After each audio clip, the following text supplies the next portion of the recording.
I'm Tom Dyson with Lincoln County Cooperative Extension, and I'm here today to read you a story from a farm. I love working with farmers. That's a big part of what I do. Let's see what book we have here. Tractor Mac arrives at the farm. It's written by Billy Steers, and it's published by Macmillan, and we thank them for letting us use this story today. Let's jump in here. Sibley the horse lived at Stony Meadow Farm. He was a hard worker. Tug and pull, haul and drag. He did the work of 2 strong horses.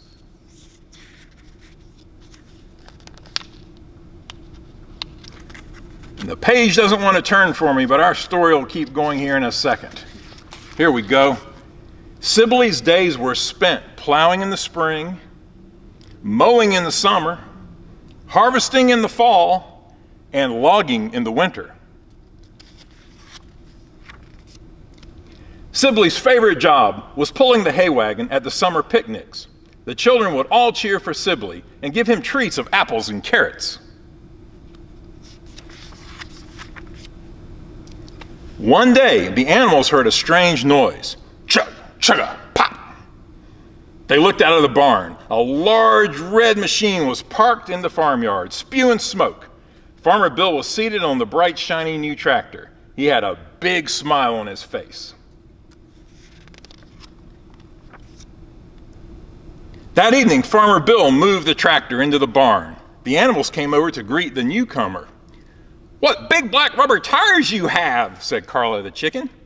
"Look at all your wires and gears and cables," exclaimed Pete the pig. "Welcome to Stony Meadow Farm," said Sam the ram.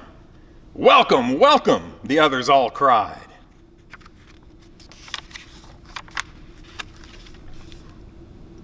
The red tractor smiled. "Howdy do," he said.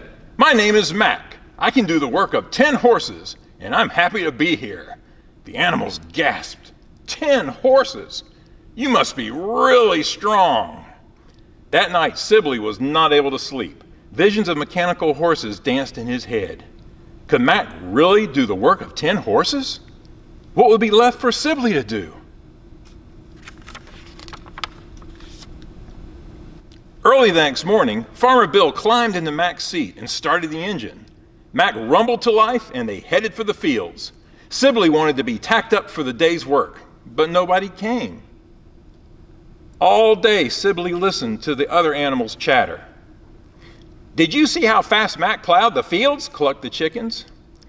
"He delivered the hay in less than an hour," bawled the sheep. "He hauled all the wood for the new roof," squealed the pigs.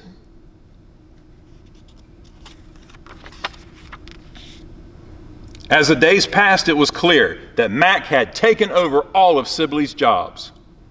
"Soon they'll be turning you out to pasture," said Margot the cow. "You'll probably never have to work another day in your life." Just then, Sibley heard the sound of children. Maybe they were coming to the barnyard for a hay ride. He galloped out of the barn and stopped abruptly at the fence. There was Mac, pulling a dozen cheering children on a hay wagon. Sibley's hay wagon. Sibley had never felt so sad and useless in his whole life. What good is a workhorse who cannot work?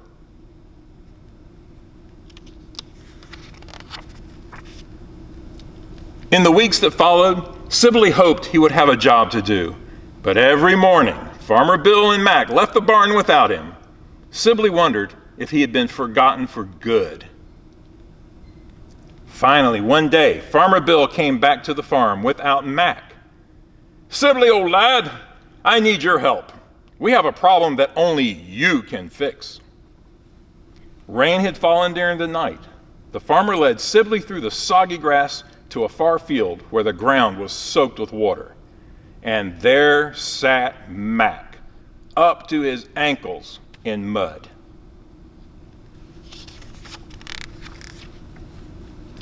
With a tug and a yank, Sibley wrenched Mac free from the mud. He spent the rest of the day working in the soggy field while Mac sat behind the stone wall. When it was time to go back to the farm, Mac said, "Thanks for rescuing me, Sibley." Farmer Bill patted Sibley on the neck. "You were a big help today," he said. From that day on, Farmer Bill let both Sibley and Mac work side by side. They became the best of friends. So that's the story of Tractor Mac arrives on the farm. And my name again is Tom Dyson. I work with farmers. I work for North Carolina State University here in Lincoln County. I get to go out and help farmers with things they have going on in their fields. And we also are the program here in Lincoln County for youth development called 4-H. You can contact our office to learn how you can become a part of that as well. We also like to teach people about nutrition and foods, how to cook, how to be safe with their food. These are all things that we enjoy doing. And I especially enjoy reading books to kids. Thanks for listening to me today. All right, everybody, it's time for our next book. We're going to read Farmer Joe and His Music Show by Tony Mitten. Thanks, Scholastic Publishing, for letting us read this book. Let's get started. Down on the farm of poor old Joe, the hens won't lay and the crops won't grow. The cows won't graze and the pigs won't feed, and Joe just can't think what they need. But suddenly, Joe has a bright idea. Music has the power to cheer. He puts on his hat and yells, "Yeehaw!" Then he starts to pluck on his old guitar. Pluck, pluck, plick, plick, diddle-I-o. Listen to the picking of Farmer Joe. The hens start flapping and clucking away. Then they all sit down and start to lay. Along the trail comes Fiddler Fox. He pulls out his fiddle from his battered old box. He tunes the strings and lifts the bow. Then he fiddles to the picking of Farmer Joe. Pluck, pluck, plick, plick, yiddle, yiddle, yiddle. Good old Farmer Joe and Fox on the fiddle. Playing it nitty, playing it neat, till the pigs start dancing to the music beat. Out of the burrow pops two big ears. Rabbit just loves the stuff that she hears. She hops from her hole and starts to play on the concertina right away. Concertina, wee-hee-haw, skittle, fiddle, and old guitar. The crops like the music, me oh my, look at them stretching up to the sky. Now what's that rumbling, grumbling sound? Something big is stumbling around. Soon we'll see it face to face. Wow, it's Bear with a double bass. Doom, doom, doom, and woom, woom, woom. And Bear's bass booms with a deep low thumb. And the bass makes a buzz, and the day looks sunny, so out come the bees humming, let's make honey. Joe on guitar with Fox on the fiddle. Rabbit's concertina fits in the middle. The bees go buzz as they hum around, and Bear's bass booms as he stomps the ground. Bull wakes up. What's that he hears? Herd, he bellows, now lift your ears. The cows start mooing as the music plays, then they click their hooves and they begin to graze. The creatures caper, look at them go, to the thrill of the hillbilly music show. They jump and jive and leap and bound, they love the rhythm of the country sound. But now it's hot and the sun rides high and the heat beats down from the big blue sky. What will they do now? What do you think? Sprawl in the shade with a nice cool drink. And Farmer Joe can smile and strum and say, just let those sweet tunes come. No need to mope and moan around. We found the power of music sound. If the pigs won't feed and the hens won't lay,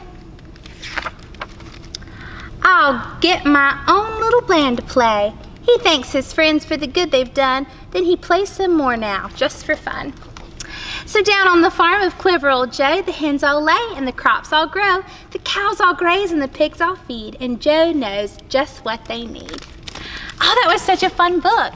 Have you guys ever been to a farm before? So many things grow there and so many animals call that their home. Why don't you go to a farm sometime this year and see all the wonderful things that you can see?